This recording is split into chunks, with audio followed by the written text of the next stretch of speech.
अगर आप मेकअप नहीं करते हैं तो स्किन जल्दी डैमेज होती है। मेहंदी लोग घोलते हैं, रात भर भिगोई, फंगस आ चुकी है, पता नहीं है, लगा लिया। मैम कोई ऐसा प्रोडक्ट जो फीमेल्स में बड़ा कॉमन हो, ज़्यादा यूज़ करते हो बट वो बहुत हार्मफुल हो? मैम अभी शादियों का सीज़न चल रहा है, लेडीज़ों को मेकअप करने में इतना टाइम लगता है। कुछ 2 टिप्स जिससे हस्बैंड का भी टाइम बचे, जल्दी जल्दी मेकअप करके वो रेडी हो। टीनेजर्स को पिंपल्स होते हैं, फिर वो उसको या तो Prick पेन करते से या पिंच कर लेंगे, तो उसके बाद ये गड्ढे जैसे बन जाते हैं। तो ये लाइफ टाइम ही रहते हैं या ठीक होने का इसका कोई है? या मैम आपने इतनी कंट्री ट्रैवल की है और इतने लोगों का मेकअप किया है, इतने स्किन टोन देखे हुए हैं, सुंदरता को आप कैसे डिफाइन करेंगे? एक्चुअल में क्या है सुंदरता? सुंदरता की अगर हम बात करते हैं, हिंदुस्तान से ज़्यादा कुछ भी सुंदर नहीं।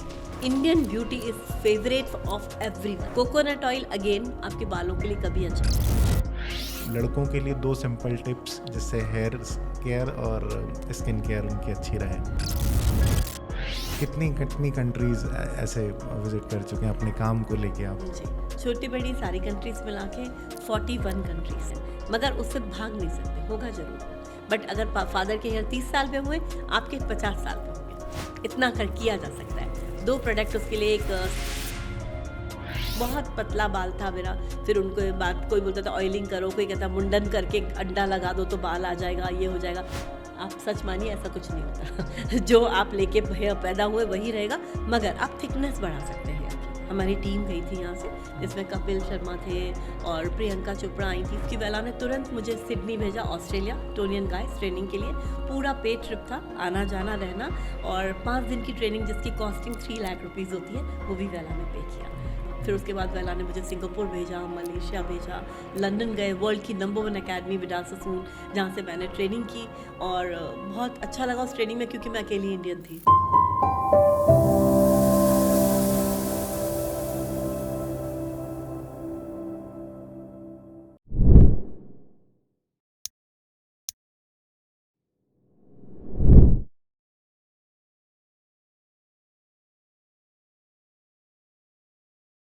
आप लोग भी हेयर फॉल से परेशान हैं या अपने स्किन को और ज़्यादा हेल्दियर बनाना चाहते हैं, या आपको भी ये वाली प्रॉब्लम फेस करना पड़ती है कि जब ब्यूटी प्रोडक्ट परचेज़ करने जाते हैं तो कौन सा प्रोडक्ट आपके स्किन के लिए अच्छा होगा या कौन सा प्रोडक्ट आपको हार्म पहुंचा सकता है? हम लोग डे टू डे लाइफ में इतना पोल्यूशन, इतना टेम्परेचर वेरिएशन को आज फेस कर रहे हैं, कहीं ना कहीं स्किन और हेयर डैमेज हो रहे हैं, बट इसकी केयर करने में इतना जो ज़्यादा टाइम लगता है, उसको आज के पॉडकास्ट में हमने बहुत इजी और शॉर्ट टिप्स में सॉल्यूशन फाइंड आउट करने की कोशिश करी है। एक्चुअली आजकल हर आदमी को सुंदर दिखना है, सोशल मीडिया पे अपने अच्छे अच्छे इमेजेस पोस्ट करना है, और इन सब के लिए मेकअप हो गया या हेयर स्टाइलिंग हो गई या ग्रूमिंग हो गई, ये सब चीज़ें एक बड़ा मेजर रोल प्ले करती हैं। इन सब चीज़ों के सॉल्यूशन के लिए आज के पॉडकास्ट में हम लोगों ने एज अ ब्यूटी एजुकेशनिस्ट हमारे गेस्ट को इनवाइट किया है। आज के हमारे गेस्ट हैं उन्नति सिंह जी, जिन्होंने आज से 35 साल पहले ब्यूटी इंडस्ट्री में अपना कैरियर स्टार्ट किया था। उसके बाद लगभग 40 से ज़्यादा कंट्रीज़ में भारत को रिप्रेजेंट कर चुकी हैं वो एज अ ब्यूटी एजुकेशनिस्ट। आज वो इंदौर में अपना एक एकेडमी रन कर रही हैं जिसमें कई हज़ारों बच्चों को वो ट्रेन कर चुकी हैं। 300 से ज़्यादा सैलून का इनॉग्रेशन कर चुकी हैं वो। तो आइए हम रूबरू होते हैं उन्नति जी से और जानते हैं कुछ बेसिक, सिंपल और बहुत अच्छे टिप्स जिससे हम हमारी स्किन, हेयर्स और एक ओवरऑल पर्सनैलिटी को ग्रूम कर पाएँ। आइए हम रूबरू होते हैं उन्नति सिंह जी से। ओम साई राम। स्वागत है आपका हमारे पॉडकास्ट पे। थैंक यू सो मच, सबसे पहले आपने हमारे लिए संडे के दिन टाइम निकाला, थैंक यू सो मच। कैसे हैं आप? बहुत अच्छे हैं, और ये मेरा सौभाग्य है कि आज मैं आपके साथ यहाँ पॉडकास्ट पे हूँ और रूबरू हो रही हूँ बहुत सारे लोगों के साथ। Thank you Madhur for inviting me. Thank you so much. Start करते हैं हम। कैसा बैकग्राउंड था आपका, फैमिली बैकग्राउंड, कहाँ से हैं आप? थोड़ा बताइए। आप ये मान के चलिए जिस फील्ड में आज हूँ वो तो टैबू था हमारे लिए, बिकॉज जिस फैमिली से हम बिलोंग करते हैं, राजपूत फैमिली, वो भी चंबल से, आप सोचिए मुरैना, तो बहुत परमिशंस नहीं होती इन चीज़ों की। बट क्योंकि माँ बाप थोड़े से ब्रॉड माइंडेड थे और दूसरे हम लोगों को भी आता था कि अपने को जो पसंद है, जो अपने सपने हैं, अगर उनको जीना है तो उसके लिए किस तरह का अनुशासन चाहिए। मगर ये जर्नी मेरी शादी के बाद शुरू हुई। शादी के बाद? ओके। तो पेरेंट्स ने कैसे इन सब चीज़ों के लिए अलाउ किया, या आपने उनको कैसे कन्विंस किया? जी, शादी के बाद पेरेंट्स चेंज हुए। तो जो मेरे सास ससुर थे, they came up as a parents, उन्होंने बोला कि जो आपके सपने हैं उनको जियो। बिकॉज मैं एक डिफरेंट काइंड की बच्ची थी जो एजुकेशन में बहुत अच्छी थी, तो पेरेंट्स को ये था कि हम डॉक्टर बने, जैसे कि सभी चाहते हैं, सभी माँ बाप चाहते हैं कि उनके बच्चे डॉक्टर या इंजीनियर बने, यही पहले सोचा जाता था। और सारी काबिलियत थी उसकी, और एग्ज़ाम्स दिए, सेलेक्ट भी हो गए। बट क्योंकि मुझे डॉक्टरी नहीं करनी थी, मुझे तो स्किन डॉक्टर बनना था, मेकअप डॉक्टर बनना था, हेयर डॉक्टर बनना था, तो इस फील्ड में आना था। तो एकेडमिक अगर क्वालिफ़िकेशन की अगर आप बात करते हैं तो फिर मैंने बीएससी बायो किया है, और उसके बाद बीएड किया, बैचलर इन एजुकेशन, फिर मास्टर इन एजुकेशन किया।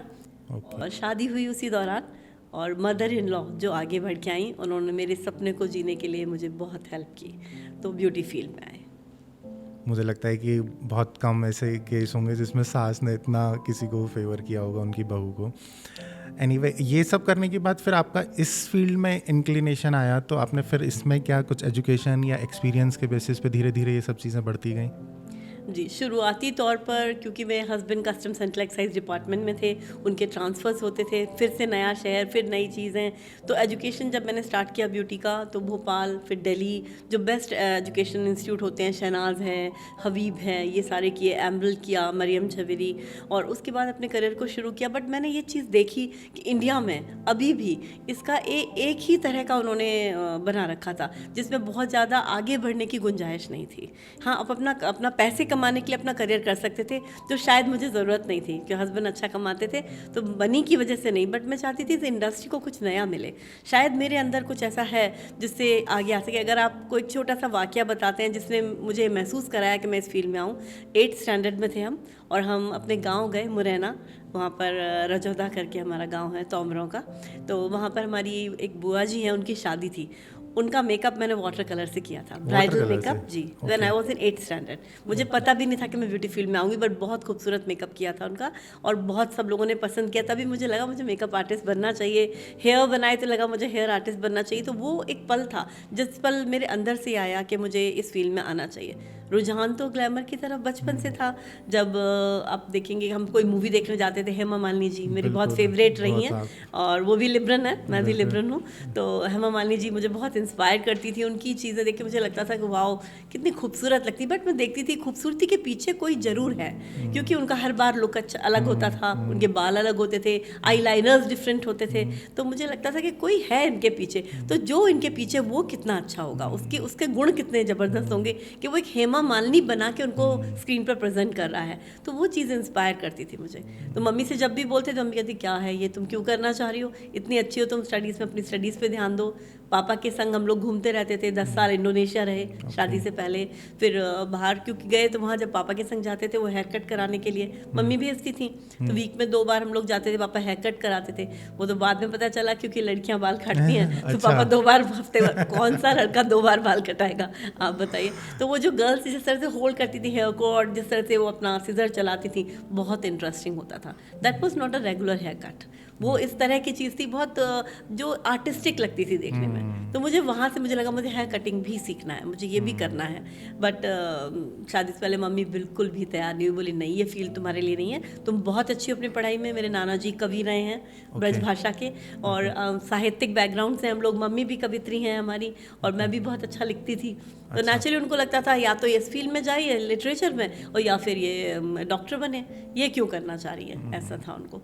तो मैंने कहा कोई बात नहीं, माँ बाप को भी गुस्सा तो नहीं कर सकते हैं, बट अपने सपने को मैंने मरने नहीं दिया। वो ऐसा ही रखा कि वो ऐसा था, जब भी कोई पानी के 2 छींटे पड़ेंगे उसमें से एकदम से पुष्पित पल्लवित हो जाएगा, और वही हुआ। जब शादी होकर के आए, मदर इन लॉ ने पूछा कि तुम क्या करना चाहती हो आगे। मैंने कहा मैं तो ब्यूटी एक्सपर्ट बनना चाह रही हूँ। तो बोले करो फिर, जो तुम्हें पसंद है करो।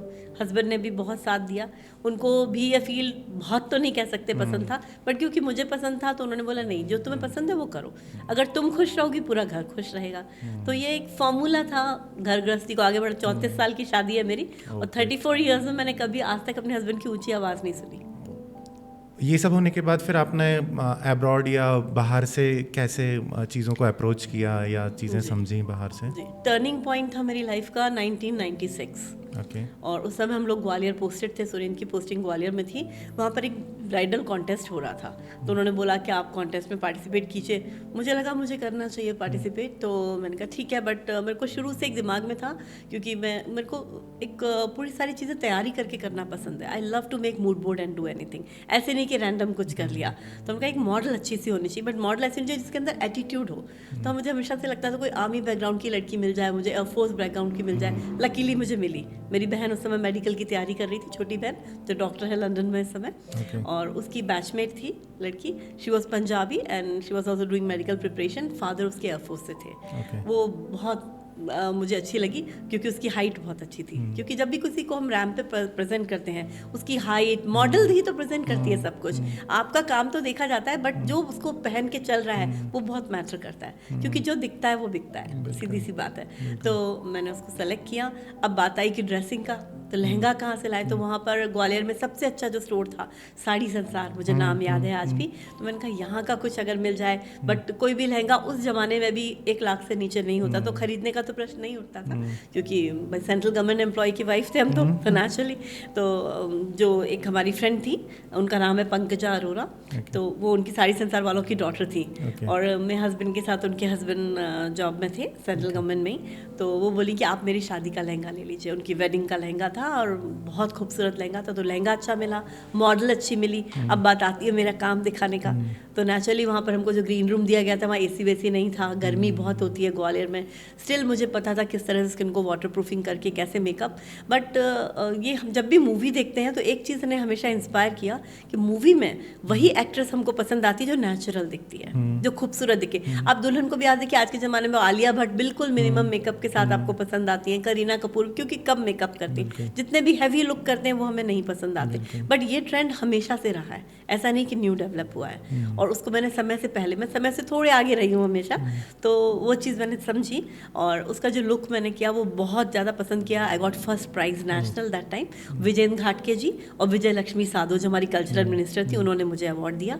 और वो टर्निंग पॉइंट था, क्योंकि उसने ये प्रूव किया कि मैंने राइट डिसीजन लिया है, मैं राइट जगह पे हूँ और सही कर रही हूँ। और उसके बाद सेकंड जो टर्निंग पॉइंट था वो 2000 था। 2001 हम लोग ट्रांसफ़र होकर के इंदौर आए थे 2000 में। और इंदौर से एक हमारी बहुत मेरी आप कह सकते हैं पिलर है मेरी लाइफ का, डॉक्टर रंजना सिंह, नन्हे सिंह जी थे जो इसमें ह्यूमन राइट में थे, IAS है, उनकी वाइफ थी। उन्होंने मुझे बहुत हेल्प किया, उनके संग मैंने बहुत कंट्रीज़ ट्रैवल किया, सब जगह गए। तो उनके साथ मैं एक बार बॉम्बे गई, संडे का दिन था, तो ऐसे ही ऊपर से नीचे उतर रहे थे, त्रिमूर्ति में हम लोग गए थे सुभाष घई जी से मिलने के लिए। अच्छा। तो नीचे जब उतर रहे थे हम लोग, तो वहाँ पर एक ऑफिस दिखा जिस पर वेला लिखा था। वेला एक जर्मन ब्रांड है, हम जानते थे, बट इंडिया में नहीं आया था, उस समय लॉरियल ही था। अच्छा। और जैसे ही मैंने देखा, मैंने कहा वेला यहाँ आ गया क्या? तो हमने ऐसे अंदर झांक के देखा, नेचुरली कौतूहल होता है अंदर से कि क्या चल रहा है अंदर, कौन सा ब्रांड आ गया इस तरह से। झांका तो एक लड़की बैठी हुई थी रिसेप्शन पे, क्योंकि संडे था तो ऑफिस में कोई भी नहीं था, लंबा सा ऑफिस दिख रहा था, वेला दिख रहा था उसमें। तो देखा तो मैंने उनसे पूरा, जैसे उन्होंने देखा, yes ma'am, how can I help you? तो I said I am Unnati Singh, I am from Indore right now, then is Wella in India? She said yeah, we are launching in India. तो उसका नाम विशाखा, मुझे नाम याद है क्योंकि जिन लोगों का बहुत योगदान है मेरी ज़िंदगी, उनके नाम मैं कभी नहीं भूल सकती हूँ, ये चीज़ है। तो रंजना दी बोली कि उन्होंने चलिए अपन देखते हैं। विशाखा ने अंदर बुलाया, तो बोली कि आज हमारे जो इंडिया डायरेक्टर हैं वेला के, वो यहीं हैं, वो आए हुए हैं क्योंकि इंडिया में आ रहा है। उनका नाम था रॉबर्ट वार्नर, वो जर्मन थे और अंदर अपने ऑफिस में थे। विशाखा ने उनको बताया कि हम लोग आए हुए हैं, 2 लेडीज़ हैं जो MP से आई हुई हैं ऐसे। तो वो बाहर निकलते आए, क्लैप करते हुए इस तरह से, वेलकम वेलकम। उनकी वो क्लैप ऐसी थी Energy. जैसे मैंने कुछ कर दिया है अपनी ज़िंदगी में और जैसे ईश्वर खुद चल के वेलकम कर रहे हैं, वो एक फीलिंग था ज़बरदस्त। और जो वेला का फर्स्ट डायमंड मेंबर थी मैं बनी ओके। एमपी से। अच्छा। वो भी एक टर्निंग पॉइंट था क्योंकि वेला ने तुरंत मुझे सिडनी भेजा, ऑस्ट्रेलिया, टोनियन गाइस ट्रेनिंग के लिए। पूरा पेड ट्रिप था, आना जाना रहना, और 5 दिन की ट्रेनिंग जिसकी कॉस्टिंग 3 लाख रुपीज़ होती है, वो भी वेला ने पे किया क्योंकि उन्होंने समझा मुझे, हुनर को समझा कि इनके पास स्किल है जिसको हम बहुत कुछ कर सकते हैं। तो इस तरह से सिडनी से ट्रेनिंग किया। वहाँ पर जब गए तो मैं ट्रांसलेटर बनी। एक हमारे साथ में गई थी भोपाल से निक्की बाबा, बहुत बड़ा नाम है, मेरे साथ थी और दीदी को इंग्लिश नहीं आती थी। और मैंने हमेशा बोला कि इंग्लिश लैंग्वेज आपको सिर्फ जोड़ने के लिए होती है, कनेक्टिविटी के लिए होती है, लैंग्वेज कभी भी आपके हुनर को दिखाने के लिए नहीं होती है।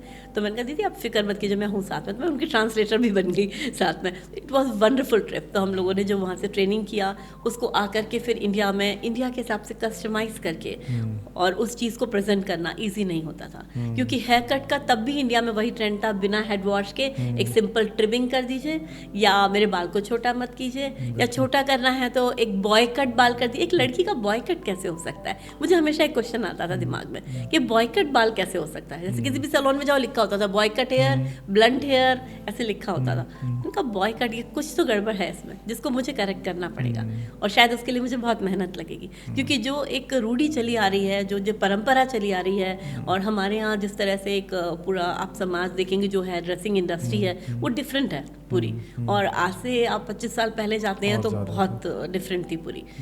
बट बहुत सहयोग मिलता गया। फिर उसके बाद वेला ने मुझे सिंगापुर भेजा, मलेशिया भेजा, लंदन गए, वर्ल्ड की नंबर 1 अकेडमी विडाल ससून, जहाँ से मैंने ट्रेनिंग की। और बहुत अच्छा लगा उस ट्रेनिंग में क्योंकि मैं अकेली इंडियन थी। 15 लोग थे जो डिफरेंट कंट्रीज से थे और क्योंकि मेरा बेस्ट हुआ तो मुझे नेक्स्ट जो ट्रेनिंग थी, नेक्स्ट जो कोर्स था वो गिफ्ट किया गया वहाँ पर।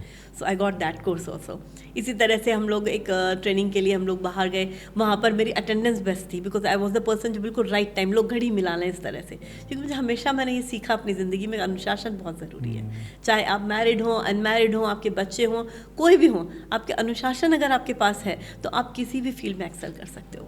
ये चीज़ है। तो अनुशासन की वजह से मुझे और ट्रेनिंग्स मिली। इस तरह से ट्रेनिंग चलती गई, कंट्री से कंट्री हम जाते गए और बहुत सारी ट्रेनिंग्स ऐसी की। बट बहुत मुझे आज अच्छा लगता है, शायद कोई एंजल है जो मुझे गार्ड करती है, कुछ ऐसी ब्लेसिंग रही। इतनी ट्रेनिंग्स सारी मुझे हमेशा गिफ्ट में मिली, हमेशा complimentary, with travel, 5 star stay, food, training, everything, which was very big thing for me. तो जब भी कोई आज भी स्टूडेंट आते हैं ना, बोलते मैम हमारे पास पैसा नहीं है सीखने के लिए, हम कहते हैं पैसा कभी आपकी एजुकेशन नहीं रोकेगा, बट आपके अंदर वो आग होनी चाहिए।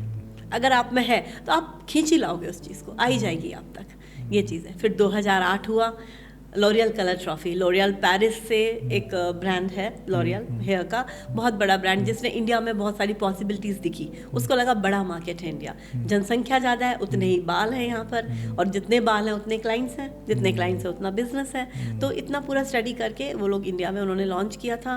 100 ईयर्स पुरानी कंपनी, उनके 100 ईयर सेलिब्रेशन में I was part of L'Oréal in Paris 2010 जी। मगर 2008 की जब बात मैं कर रही हूँ, उस समय लॉरियल कलर ट्रॉफी हुआ। हमने एकेडमी और सैलून दोनों डिवीज़न से क्वालिफाई किया उसके लिए, पूरे सेंट्रल इंडिया से। तो वो एक बहुत बड़ा अचीवमेंट था। वो हायात में हमको बुलाया गया था बॉम्बे, मेरे संग 12 लोगों की टीम यहाँ से गई थी, मॉडल्स, मेरा स्टाफ, मेरे लोग, मतलब जो मेरी टीम रही है वो बहुत बड़ी स्ट्रेंथ है। आज भी जो कुछ भी मैं हूँ, मैं अपनी टीम की वजह से हूँ। ना टीम ने कभी पैसा पूछा मेरे से, ना कभी सैलरीज देने में भी लेट हो गया। कई बार हुआ ऐसा कि भाई नहीं दे पाए, क्योंकि हमारी फील्ड ही इस तरह की है सारी। कभी बहुत मनी होता है, कभी अच्छा, तो आर्टिस्ट आपको पता ही है किस तरह से होते हैं। बट कभी भी मनी की वजह से ना कभी किसी ने मुझे परेशान किया, ना बोला। जब खूब पैसा आया सब लोगों ने खूब लिया और हमेशा हेल्प की और आगे बढ़े हम लोग, क्योंकि हर आर्टिस्ट का भविष्य जुड़ा होता है दूसरे के साथ में। ये चीज़ है। और जब भी कोई भी आप देखिए, जब आप ग्रो करेंगे तो आपके नीचे बहुत सारे पेड़ आपके ग्रो करेंगे। फिर उन पेड़ों को अगर बड़ा करना है तो उनको अपने से अलग आपको रोपना पड़ेगा। तो इसी तरह से दूसरे लोगों ने अपने सैलून्स ओपन किए, जो हमारे स्टूडेंट्स थे उन्होंने सीखा मेरे से, फिर उन्होंने अपने सैलून ओपन किए। तो मोर देन 397 सैलून्स मैंने आज तक इनॉग्रेट किए हैं। आज भी इस पॉडकास्ट के बाद I will go to open 1 salon. आज ओपनिंग करनी है मुझे एक, क्योंकि मुझे हमेशा लगा कि जब भी एक बड़ा दरख्त बन के आएगा आपका नाम तो होगा ही ना उसमें, और नाम नहीं भी होगा ना तो दूसरा व्यक्ति पूरी ज़िंदगी ये तो याद रखेगा कि आज किसी का एक छोटा सा अंश है मेरी उन्नति में। एक बड़ी बात होती है इसमें, एक वो सेल्फ सेटिस्फेक्शन वाला पार्ट रहता है जब बहुत आप बहुत। और वो एक अच्छी सुकून की नींद देता है आपको। बिल्कुल। ये चीज़ है, क्योंकि मुझे कभी भी नींद को लेके भी प्रॉब्लम नहीं है। समटाइम जब भी ग्लोबल फोरम मैंने किया था उस समय 1 महीने में 38 फ्लाइट ली थी मैंने, 1 मंथ 38 फ्लाइट्स। आप सोच सकते कितना एग्रेसिवली मैंने ट्रैवल किया होगा, बट कभी प्रॉब्लम नहीं हुआ। जहाँ जाते थे वहीं बैठ के सोते, फ्लाइट में सो लेते थे और एकदम फ्रेश रहते थे। सब पूछते थे अरे आप तो थकान ही नहीं लग रही आपकी। हमने कहा उसका रीज़न है, रिजल्ट इतना सुंदर आ रहा है बाहर ना कि सारी थकान को ख़त्म कर देता है वो, बिल्कुल। और जर्नी तो अब शुरू हुई है, जो मेरा एक्सपीरियंस इतने साल का वो अब काम आएगा इस इंडस्ट्री के लिए। वही ना, आपका जो पैशन था वही आपका प्रोफेशन बन गया, तो इसीलिए एंजॉय कर रहे हैं, नहीं तो फिट नहीं हो पाते हैं कहीं। आपने बोला पेरिस, लंदन, कितनी कंट्रीज ऐसे विजिट कर चुके हैं अपने काम को लेके आप? जी, छोटी बड़ी सारी कंट्रीज मिला के 41 कंट्रीज आज तक अपने काम को ही लेके, क्योंकि घूमने के लिए आज तक शायद मैं किसी कंट्री नहीं गई। इवन मेरी डॉटर न्यूयॉर्क में रहती है, शी इज़ लॉयर देयर, और वहाँ भी जब मैं उससे मिलने गई तभी हम भारत महोत्सव लेके गए। हम लोगों ने टाइम स्क्वायर पे शो किया था, इंडिया के कल्चर को प्रेजेंट किया था इंडियन गवर्नमेंट के साथ में वहाँ पर। और तब बेटी से भी उस समय वहाँ से मिले, तो अलग से कभी ऐसे हुआ ही नहीं कि कभी घूमने जाएँ कहीं पर और जाए। वर्क में ही सब कुछ मैंने पाया, वर्क में ही सुकून मिला, पीस मिला, ग्रोथ मिली, बहुत सारा एक्सपीरियंस मिला। क्योंकि हमेशा ये बहुत छोटी उम्र में मैंने जान लिया था कि जो भी हमारी लिटरेसी है वो कॉलेज के अंदर है, और जितनी एजुकेशन है वो सब बाहर है। तो जितना ट्रैवल करेंगे, जितना लोगों से मिलेंगे, उतना ही आप एजुकेट होंगे। तो आई थिंक एजुकेशन क्वालिफिकेशन मेरी ऐड ऑन होती ही जा रही हैं, चलती जा रही हैं। और अब हम लोग फिर से फरवरी में लंदन फैशन डेज लेकर के आ रहे हैं, तो ताज में शो है हमारा। साथ में ऑक्सफोर्ड में एक लिटरेचर के ऊपर भी हम लोग एक प्रोग्राम कर रहे हैं, तो हम लेकर के जाएंगे ऑक्सफोर्ड। यहाँ से काफ़ी लोग जा रहे हैं हमारे साथ में इंडिया से। लंदन फैशन डेज हम लोग लेकर के जो जा रहे हैं वो 14 से 18 फरवरी है, जिसमें हाउस ऑफ लॉर्ड होगा, देन ताज में 2 दिन का शो होगा, और ऑक्सफोर्ड में लिटरेचर भी होगा। ग्रेट। IHB को आप इंडिया में इंट्रोड्यूस किया आपने, थोड़ा सा बताइए उसके बारे में, क्या कैसा ऑर्गेनाइजेशन है? जी, IHB एक बहुत ही डिसिप्लिन ऑर्गेनाइजेशन है। IHB पसंद करने के 2 रीज़न थे। एक तो उसकी जो फाउंडर है Nayana Karunaratne, I really love her, और मैं उनकी बहुत रिस्पेक्ट करती हूँ, क्योंकि उनके अंदर जो डिसिप्लिन और जुनून मैंने देखा एजुकेशन के लिए, ब्यूटी एजुकेशन के लिए, बहुत कम लोगों में मिलता है वो। तो मुझे वो बहुत पसंद आया, पहली चीज़। दूसरे, IHB के पास में प्रॉपर एक लिटरेचर का एक पूरा स्ट्रक्चर था उनके पास में, कि एजुकेशन को हम जिस तरह से लेके आना चाह रहे हैं ब्यूटी में, कि किस तरह से बुक्स होनी चाहिए, क्या सिलेबस होना चाहिए, क्या एजुकेशन पढ़ाना चाहिए, कितने घंटे का कोर्स होना चाहिए, सब कुछ था उनके पास में। तो वो सारी चीज़ें मैंने समझी, और IHB को इंडिया लाने में मुझे बहुत प्राउड लगा। मुझे लगा इंडिया को ज़रूरत है इसकी, और अच्छा एजुकेशन सभी को चाहिए। हम अपने बच्चों को आज भी बाहर पढ़ने भेजते हैं ना, चाहते हैं हार्वर्ड जाए, ऑक्सफोर्ड जाए। तो ऐसे ही अगर हम अपने बच्चे को IHB के लिए बाहर भेजते, उससे अच्छा IHB को क्यों ना हम इंडिया में लेके आ जाए। तो इसलिए हम IHB को इंडिया लेके आए, और हमने एशिया में पहली बार ग्लोबल फोरम किया।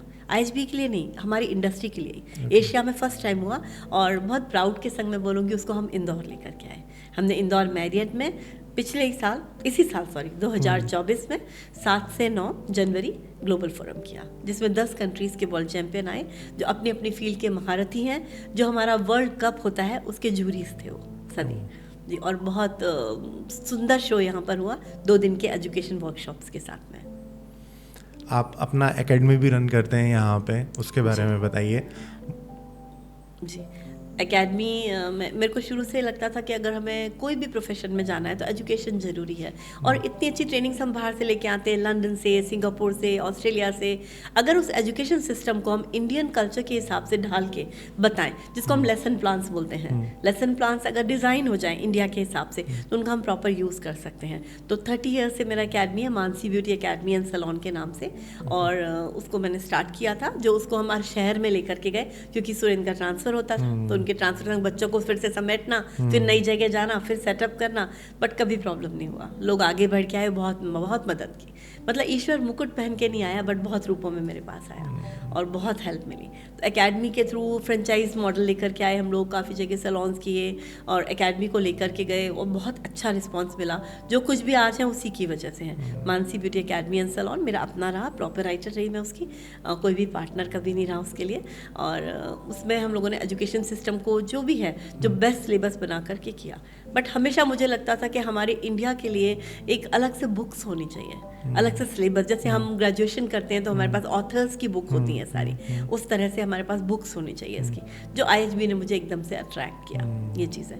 बट मुझे हमेशा लगता है कि पूरा जो इंटरनेशनल सिलेबस है उसको हम एकदम से इंडिया में नहीं ला सकते हैं जी। जैसे कि एक छोटी सी कल भी मैं आपसे बात कर रही थी तो मैंने बोला था कि आप किसी को एरोप्लेन उड़ाना सिखा दें, बट उसके घर में आपसे साइकिल भी नहीं है या रोड ही नहीं है या कुछ भी नहीं है, तो किस तरह से चीज़ें वो तो यूज़ नहीं कर पाएगा। तो उसको हमें ग्रेजुअली ग्रो करना पड़ेगा। तो ये 1 साल में हमने इस चीज़ को समझा और हम इंडियन एजुकेशन को ही अब इंटरनेशनल स्टैंडर्ड तक ले जाने की कोशिश कर रहे हैं। मैम आजकल देखने में आता है जिनके सैलून है वो भी एकेडमी भी साथ में चला रहे हैं, या जिनके एकेडमी है वो भी सैलून रन कर रहे हैं, तो इसके लिए प्रॉपर क्वालिफिकेशन क्या होना चाहिए दोनों चीज़ों के लिए? जी, गवर्नमेंट के रूल्स आ रहे हैं अब इसके लिए पूरे, क्योंकि एकेडमी यानी एजुकेशन आप जब किसी को दे रहे हैं आप उसके लिए क्वालिफाइड होना चाहिए। आज एक प्राइमरी की टीचर बनने के लिए भी आपको BEd होना जरूरी है। आप ABCD पढ़ाने जा रहे हैं बट आपको बैचलर इन एजुकेशन की डिग्री होनी चाहिए आपके पास में, क्योंकि उसमें आपको बताया जाता है कि बच्चे को किस तरह से लेसन प्लान बनाएंगे, क्या पढ़ाना है, कब किस पल क्या पढ़ाना चाहिए, सब कुछ डॉक्यूमेंटेड होता है। हमारी फील्ड में ऐसा नहीं है और नहीं था, क्योंकि शुरू में सब लोग पैसे के लिए, घर चलाने के लिए, कई ऐसी लेडीज़ थी जिनके घर में प्रॉब्लम था, शादी के बाद प्रॉब्लम था या फादर नहीं थे, तो कई लड़कियों इस फील्ड में आई। तो आईब्रोज करना, वैक्सिंग करना जो स्किल है, जैसे कोई एम्ब्रॉयडरी करता है, कशीदाकार है, वो अपने स्किल को अपने बच्चों को सिखाता है या जो उनके स्टूडेंट सीखते हैं उनको सिखाता है, बताता है। बट अगर प्रॉपर डिग्री चाहिए इसके लिए तो आपको जाकर के कोई डिप्लोमा कोर्स करना पड़ेगा, जो प्रॉपर इंस्टीट्यूट होते हैं जिसके लिए। आर्किटेक्चर आप करते हैं, प्रॉपर इंस्टीट्यूट होते हैं उसके लिए। सेम ऐसे ही उसके लिए ब्यूटी के भी जो इंस्टीट्यूट है वहीं से हमको करना चाहिए। और बहुत गर्व के संग हम आपको बताना चाहेंगे, हमारा पहला कॉलेज इंडिया का हमारे MP में आ रहा है, जिसको गवर्नमेंट ने अप्रूवल दिया है और उसके लिए 50 करोड़ सैंक्शन किए हैं और बस जगह की बात चल रही है, क्योंकि शायद भोपाल में देना चाह रहे हैं, हम लोग इंदौर लाना चाह रहे हैं उसको। मैं उसके बोर्ड में भी हूँ जी। तो पहला कॉलेज आएगा इंडिया का जो रेसिडेंशियल होगा, जहाँ पर प्रॉपर क्वालिफिकेशंस के साथ में आपको ट्रेनिंग्स मिलेंगी, सर्टिफिकेट्स मिलेंगे, डिप्लोमाज मिलेंगे, प्लस डिग्री मिलेगी आपको। Degree you can do bachelor in beauty in that. इस तरह से कोर्सेज आएंगे। 2025 से आ जाएगा ये, इसका चल रहा है अभी। पेपर वर्क काफ़ी सारा होता है, काफ़ी सारे जो अलग अलग डिपार्टमेंट्स को एक साथ लेकर के इसको चलना पड़ता है। तो ये आने वाला है, इसकी पूरे डिक्लेरेशन हो चुका है, सारे मीडिया ने बहुत साथ दिया, कई पेपर में इसके बारे में आया, इंटरव्यूज़ हुए हैं, तो डॉक्यूमेंटेड है ये चीज़। और इस प्लेटफॉर्म से मैं ये बता रही हूँ कि ये जो पहला कॉलेज आएगा ये इंडिया के इतिहास में ब्यूटी इंडस्ट्री को बदल के रख देगा, क्योंकि ये लेकर के ऐसी चीज़ें आएगा जिसमें आप जब हेयर ड्रेसिंग करते हैं तो सिर्फ आप हेयर ड्रेसर नहीं हैं, हेयर प्रोफेसर बनेंगे आप, जहाँ पर आप आकर के हेयर कट को किस तरह से मैथमेटिकल वे में, किस तरह से एंगल के साथ में, किस तरह से आप सेक्शनिंग के साथ में आप सीखेंगे और कैसे आप पूरे फेस को चेंज कर देंगे। जैसे आप एक अगर कट भी करते हैं, कोई ड्रेस बना रहे हैं, उसको ऑरेप करना है, तो आपको ऑरेप करने के लिए किस तरह से फोल्ड करके कट किया जाता है वो सिखाया जाता है। सेम हमारी इंडस्ट्री में भी होता है। तो अब ये जो चीज़ें आ रही हैं ये हमारे लेवल को और बढ़ाने के लिए है। पहले ब्यूटी पार्लर वाला बोला जाता था, उसके बाद मेकअप आर्टिस्ट हो गया, हेयर आर्टिस्ट हो गया, अब उसके बाद और आगे जब आ रहे हैं तो हम लोगों को और धीरे धीरे करके नाम बढ़ रहा है। अब जितने बड़े शोज़ होते हैं उसके बाद तो आप सोचिए चीफ गेस्ट इनवाइट किया जाता है। कई बार तो ऐसा होता है कोई मिनिस्टर साथ में और हम भी चीफ गेस्ट हैं, ऐसा भी होता है। और बहुत ये अब इस तरह की चीज़ें रेगुलर होने लगी हैं, यानी लोगों ने एक्सेप्ट कर लिया है कि ये जो फील्ड है फ्यूचर इसका बहुत ब्राइट है। मैम आजकल ये एकेडमी या कई सारे ऑनलाइन कोर्सेज भी देखने को मिलते हैं कि मेकअप को लेके या हेयर डू को लेके, तो आपके अकॉर्डिंगली ऑफलाइन ज़्यादा बेटर है या ऑनलाइन से भी चीज़ें सीखी जा सकती हैं?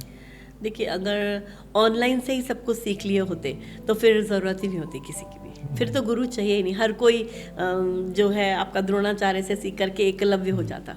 तो एकलव्य के अगर हम इतिहास को देख करके चले तो हमें अंत भी पता है उसका, ये चीज़ है। हालांकि उसको ऐसे कहा जाए कि भाई वो तो द्रोणाचार्य जी ने ही उनका अंगूठा मांग लिया था अर्जुन के लिए, तो इस वजह से ऐसा हुआ। बट ऐसा वो एक तरह से बताने के लिए है कि आप कोई इस तरह की कोई भी एजुकेशन लेके आप पारंगत हो सकते हैं बट अपना मुकाम नहीं बना सकते।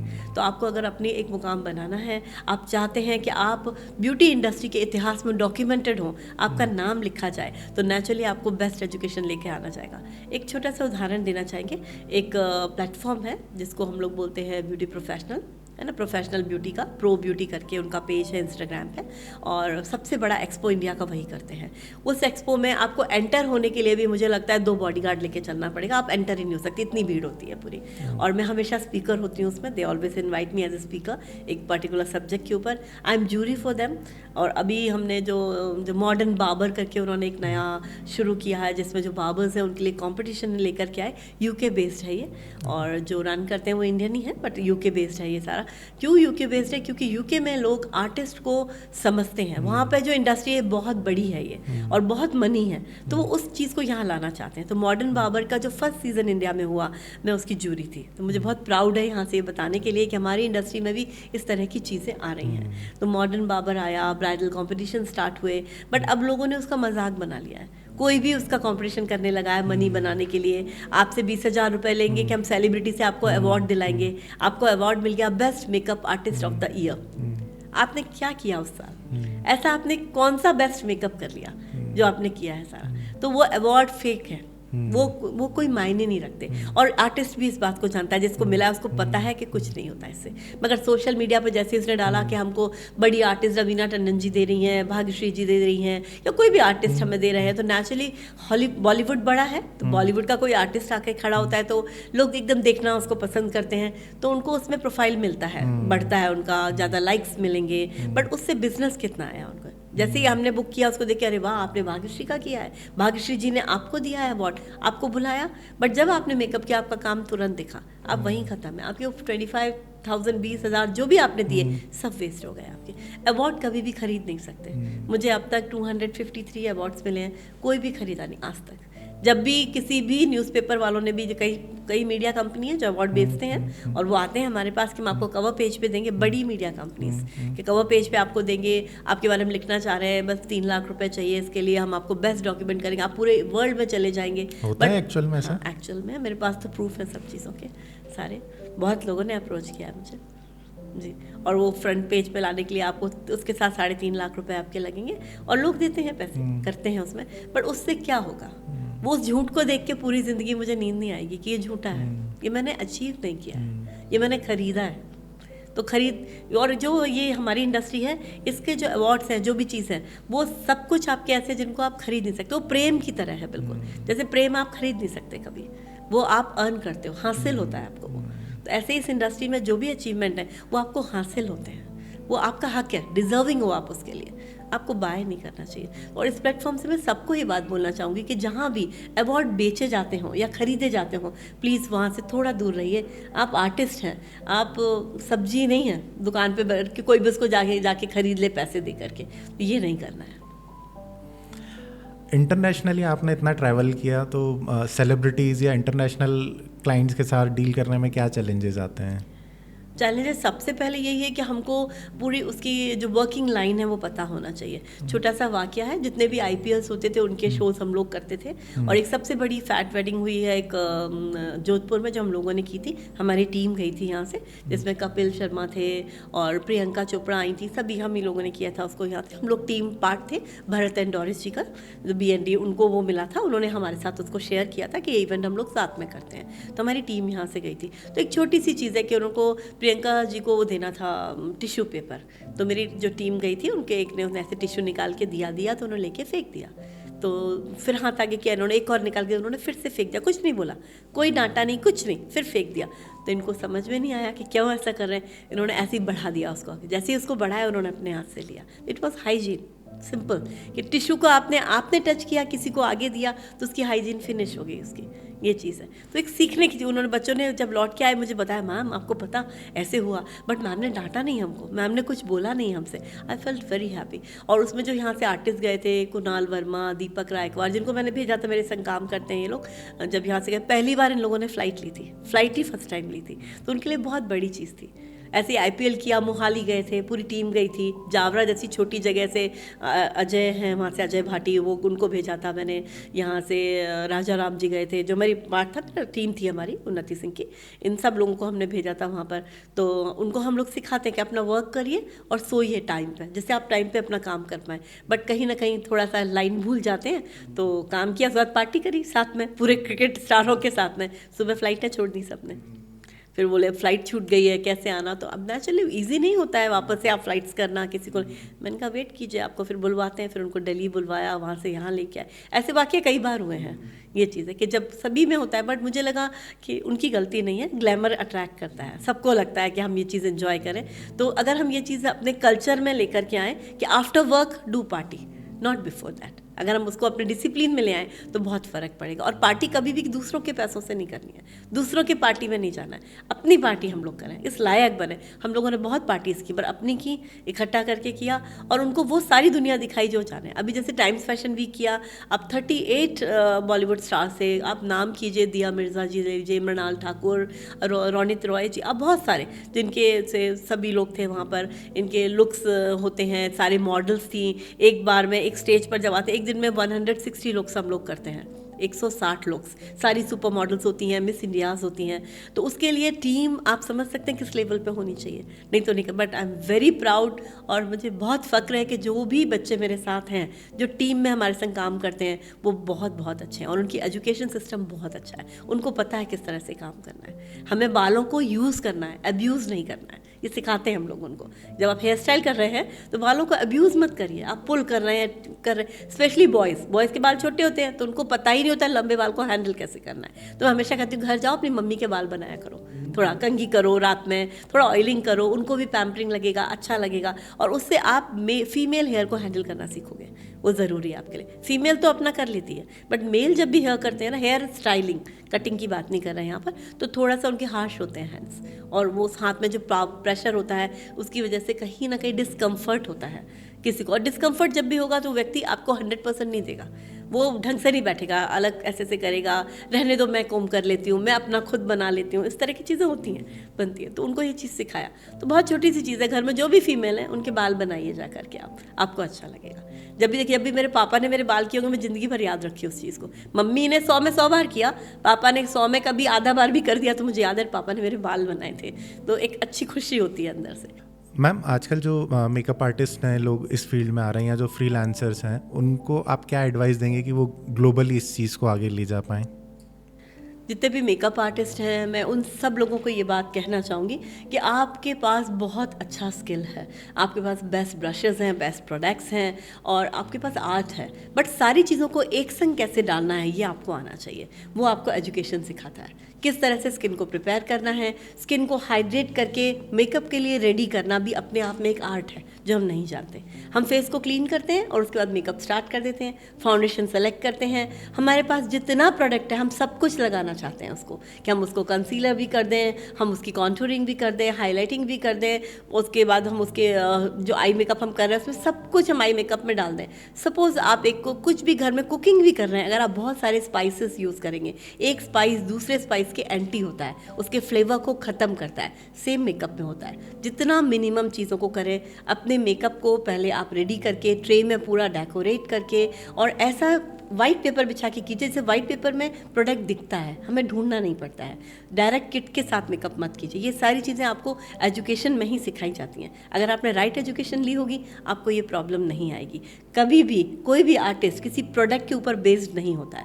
आर्टिस्ट हमेशा अपने ब्रेन और अपने फिंगर्स को कोऑर्डिनेट करके अपना वर्क करता है, वो उसके लिए ज़रूरी होता है। बहुत यूज़फुल इन्फॉर्मेशन दी है आपने। हम लोग आपके एकेडमी के लिंक डालेंगे, मैम का नंबर, कोई भी चाहे डायरेक्ट कांटेक्ट कर सकते हैं। जैसा मुझे बताया था आपने कि सबके लिए बहुत ज़्यादा आप हेल्पफुल नेचर है आपका इन सब चीज़ों को लेके। मैम, आपने इतनी कंट्री ट्रैवल की है और इतने लोगों का मेकअप किया है, इतने स्किन टोन देखे हुए हैं, सुंदरता को आप कैसे डिफाइन करेंगे?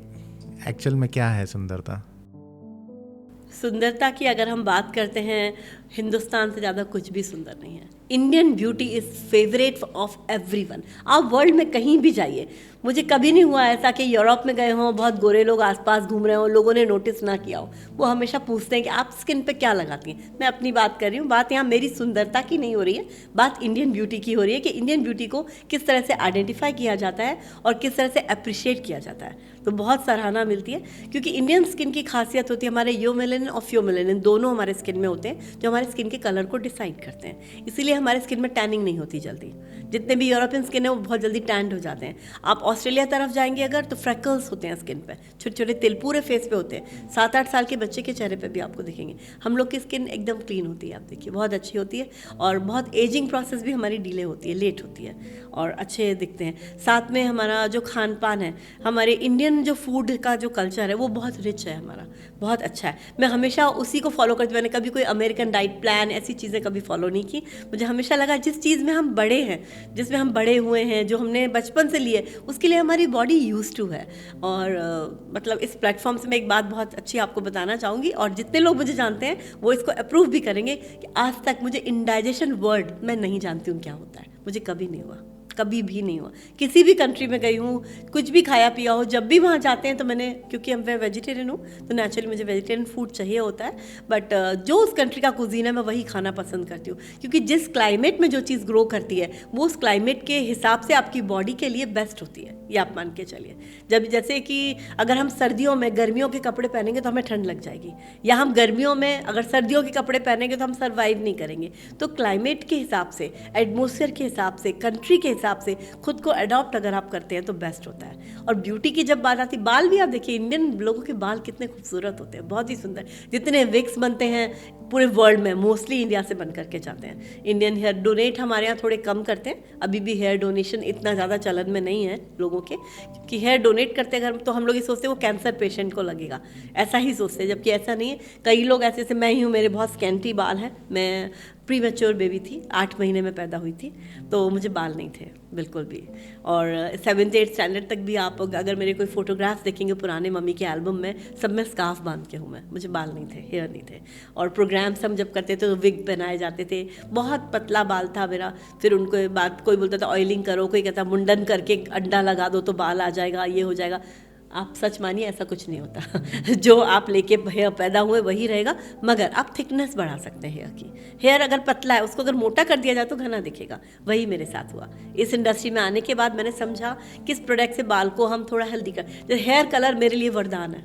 हेयर कलर ने पूरे लुक को मेरे चेंज किया, मेरे बालों को बदला। अगर मेरे बाल 10% थे तो हेयर कलर की वजह से वो 100% दिखते हैं, और बाल इतने फुलर और अच्छे दिखते हैं। कोई विग नहीं है मेरे हेयर में, नथिंग, सिंपल हेयर है सब में, मगर ये बिकॉज ये बाल हमारा पूरा एक थोड़ा उसका क्यूटिकल फूल जाता है, उससे बाल हेल्दी दिखता है हमारा।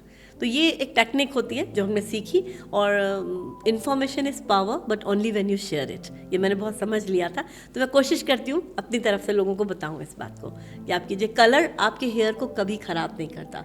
राइट मात्रा में होना चाहिए, राइट प्रोडक्ट होना चाहिए। पेरोक्साइड कितनी मिक्सिंग करते हैं वो इम्पॉर्टेंट है उसमें, तो वो हमारे लिए बहुत ज़रूरी। मगर हमारे यहाँ क्या है कि सभी एक्सपर्ट हैं, घर में ही घोलेंगे, लगाएंगे, बालों को सफ़ेद करेंगे, ब्लेम हेयर कलर को करेंगे, ऐसा नहीं है। आपको हमेशा समझना है कि ये हुआ कैसे, ये चीज़ है। तो कई बार जैसे आपके डीएनए में है, आपके पेरेंट्स के हेयर अगर अर्ली एज में ग्रे हो गए हैं तो आपके भी होने के चांसेस बहुत हाई हैं, ये मान के। अब तो और पॉल्यूशन में हम लोग तो और ज़्यादा स्ट्रेस में हैं। स्ट्रेस क्या होता है मैं तो बचपन में मैंने जाना ही नहीं, मगर मैंने आज के बच्चों को बचपन में ही स्ट्रेस करते देखा है, उनको बचपन से ही स्ट्रेस हो जाते हैं। तो ग्रेइंग अगर इस तरह की हमारे डीएनए में है तो हम उस प्रोसेस को डिले कर सकते हैं, मगर उससे भाग नहीं सकते, होगा ज़रूर वो। बट अगर फादर के हेयर 30 साल पे हुए, आपके 50 साल पे होंगे, इतना कर किया जा सकता है। 2 प्रोडक्ट उसके लिए, एक CLG आती है स्पिरुलिना, वंडरफुल है, मिरेकल है, और इट्स अ पावर फूड। अगर उसको आप लेते हैं आप यंग रहेंगे, आपके टिश्यूज़ यंग रहेंगे, दूसरे आपके हेयर ग्रे नहीं होंगे, आपके रिंकल्स बहुत लेट आएंगे, और आपको प्रोटीन डिफिशिएंसी कभी नहीं होगी। और it's a CLG vegetarian product है, आप कैप्सूल फॉर्म में भी ले सकते हैं उसको। ये एक बहुत अच्छा प्रोडक्ट है हेयर के लिए जो मैंने आपको बताया। साथ में ऑयलिंग अगर आप करते हैं तो तेल को कभी भी गर्म करके नहीं लगाना है। अगर आप हीट करके ऑयल लगाते हैं तो भी आपको ग्रेइंग के चांसेस ज़्यादा होते हैं। कोकोनट ऑयल अगेन आपके बालों के लिए कभी अच्छा नहीं होता। नारियल का तेल आपको वाइटनिंग देता है, आप जलते हैं तो आपको कोकोनट ऑयल लगाने को बोलते हैं, आप बॉडी पे कोकोनट ऑयल लगाते हैं तो आपको बॉडी अच्छी रहती है आपकी। कितनी भी वाइटनिंग क्रीम आती हैं अगर वो नेचुरल फॉर्म में है तो उसके अंदर कोकोनट एक्सट्रैक्ट होता है, तो नारियल क्या करता है आपको वाइटनिंग देता है, तो आपके नेचुरली आपके हेयर को भी देगा। हम साउथ इंडियन की बात करें, उनका क्लाइमेट अलग है, उनका खान पान अलग है, जिस तरह की चीज़ें खाते हैं, स्वेट करते हैं, उसकी वजह से वो तेल अलग तरह से उनके संग काम करता है। जैसे कि एक मीठा फल ही अगर हम ले लें, अगर डायबिटिक पर्सन होगा तो उसकी बॉडी के लिए वो जहर है, अगर डायबिटिक नहीं है तो वरदान है। ये चीज़ है। तो हमको इस तरह से समझ, कई बार हमको समझ में नहीं आता, हमें लगता कि ये चीज़ अच्छी होती है, इनके बाल अच्छे, इनके खाने से इनके अच्छा हुआ, हमको भी अच्छा होगा, ऐसा। नारियल के तेल का तो कब से सुनते आ रहे हैं कि लगाना आप ही किसी भी चाहिए। घर में देखिए, जिस घर में भी नारियल तेल यूज़ होता है उनकी ग्रेइंग होती है, ओके। ज़रूर ग्रे मिलेंगे बाल आपको, स्पेशली सेंट्रल इंडिया में। आप किसी को भी देखिए, ये मेरी अपनी खुद की रिसर्च है इसके बारे में, और मैंने देखा है इस चीज़ को, और बिल्कुल ये सच बात है।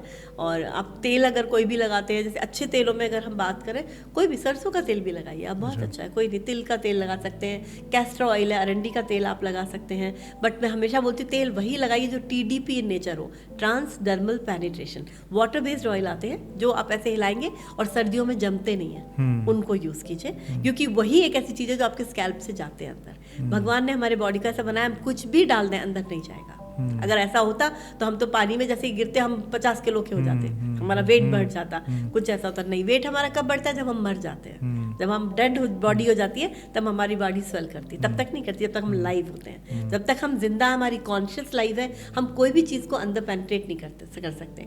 सिर्फ स्पिरिचुअलिटी को, सिर्फ स्पिरिचुअल अगर आप हैं, वो चीज़ें आपके अंदर जाती हैं और वो आपके अंदर बहुत चेंजेस लेकर के बाहर आती है। मैम, जब आप स्टार्टिंग में मेकअप करते थे तो आपके क्या 1-2 प्रोडक्ट ऐसे जो जिसके बिना आप स्टार्ट ही नहीं करते थे? ये मेरी टीम में किसी ने पूछा कि 1-2 प्रोडक्ट्स मैम से पूछिएगा कि उसके बिना तो मेकअप स्टार्ट ही नहीं करते थे आप। जी, तो एक तो हाइड्रेशन क्रीम, मैंने कभी उसके बिना मेकअप नहीं किया, और खुद के ऊपर भी कभी मैंने ऐसा हुआ ही नहीं कि मैंने बिना हाइड्रेशन के वर्क किया हो।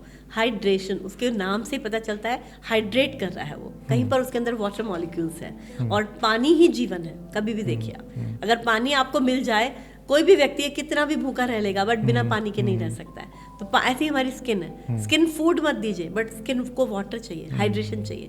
तो हाइड्रेशन क्रीम और एक मिस्ट आती है, ब्यूटी मिस्ट, 2 प्रोडक्ट मेरे लिए बहुत इंपॉर्टेंट रहे हमेशा। वो मिस्ट को जैसे ही हम स्प्रे करते हैं फेस के ऊपर, हमारे पोर्स को मिनिमाइज करती है, हमारे मेकअप को कलर चेंज नहीं करने देती है, और मेकअप की ड्यूरेशन बढ़ा देती है। अगर हमारा मेकअप 4 घंटे रहने वाला है, 8 घंटे रहेगा। आप मुझे ऐसे ही देखेंगे रात तक, मेरा स्किन में कोई चेंज नहीं आएगा। मैम, आजकल न्यूली मैरिड कपल अपने 2 साल 3 साल के बच्चों को बड़ा शैम्पू और क्रीम और इसके जो केमिकल हैं वो बच्चों को फिर हम करते हैं, या वो भी सेफ होते हैं? जब आप चाहें अपना सेल्फ टाइमिंग जरूर देखिए, अपने लिए समय दीजिए। 2 मिनट बैठ करके देखिए आपने जो दिन भर किया उसने आपको क्या दिया। फ्रेंड्स ने बोला चलो आज सराफा चलते हैं, सराफा अगर इंदौर जाना है तो रात में ही जाना पड़ेगा। जितने गेस्ट उनको लेके जाते हैं और दबा के खाते हैं, कोई बात नहीं, मगर उसको जो भी आपने खाया उसको बॉडी को लेने दीजिए, माइंड को नहीं। हम अपने दिमाग में ले आते हैं उन चीज़ों को, मैंने ये खाया, मैं मोटी हो जाऊंगी, और ये मैं घी नहीं खाऊंगी, घी से मैं मोटी हो जाऊंगी। आपके लाइफ सेल है आपकी बॉडी के अंदर जो सुन रहे हैं आप। The way you are explaining, ये ऐसा इंजीनियरिंग जैसा लगने लगा है मुझे, ब्यूटी और ये ग्रूमिंग वाला। ब्यूटी इंजीनियरिंग है ये तो टोटली। हम लोग जो मेकअप करते हैं उसको भी हम लोग मेकअप इंजीनियरिंग ही बोलते हैं। फिर आप गणपति जी पे आ जाइए, उनके तो पूरा आप देखेंगे गज का शीश लगा हुआ है उनको, उनकी भी आईब्रोज बनी। वाई? बिकॉज वो फ्रेमिंग दे रहा है फेस का, वो एक एक्सप्रेशन दे रहा है। शंकर भगवान की आंखें अगर काम दिखेंगी, आईब्रोज उठी हुई दिखेंगी, आपको बड़े पीस में दिखेंगे, आप अट्रैक्ट होते हो उसकी तरफ। ये चीज़ है, जब भगवान भी मेकअप करते हैं, हम क्यों नहीं? मैम, आजकल बॉलीवुड में या सेलिब्रिटीज़ बोटॉक्स और फिलर्स, लिप जॉब, ये सब चीज़ों का बड़ा ट्रेंड चल गया है, तो क्या ये कॉमन लोगों के लिए सही है या इसके कुछ साइड इफ़ेक्ट्स भी होते हैं? हाँ जी, ये हमारे फुल एपिसोड का फर्स्ट पार्ट था। सेकंड पार्ट जो है वो और ज़्यादा इंटरेस्टिंग होने वाला है। उसमें जो नॉलेज आई है वो एक्स्ट्रा ऑर्डिनरी है। हम चाहते हैं आप हमारे चैनल को सब्सक्राइब करें और ज़्यादा से ज़्यादा लोगों को शेयर करें, सो दैट सेकंड पार्ट में जो इन्फॉर्मेशन आने वाली है वो ज़्यादा से ज़्यादा लोगों के बीच में शेयर हो सके। सेकंड पार्ट में हम लोगों ने कुछ चीज़ें रखी हैं, बड़ी इंटरेस्टिंग है। हम लोगों ने गिफ्ट हैम्पर्स रखे हैं, ब्यूटी प्रोडक्ट्स के गिफ्ट हैम्पर्स हैं, और कुछ ब्यूटी प्रोडक्ट की सर्विसेज हैं। जो भी लोग हमारे इस वीडियो को कमेंट करके हमें बताएंगे कि उन्हें वीडियो कैसा लगा, क्या उन्होंने इस वीडियो में जो प्रोडक्ट्स बताए उन्हें यूज़ किया है, तो हमारी टीम उसमें से कुछ कमेंट्स को सिलेक्ट करेगी, हमारे स्टूडियो में बुलाएगी, और हम लोग उन्हें गिफ्ट या हमारी जो सर्विसेज हैं वो अवेल करवाएंगे। Thank you so much. Please subscribe, like और शेयर कीजिए हमारे चैनल को। Thank you so much.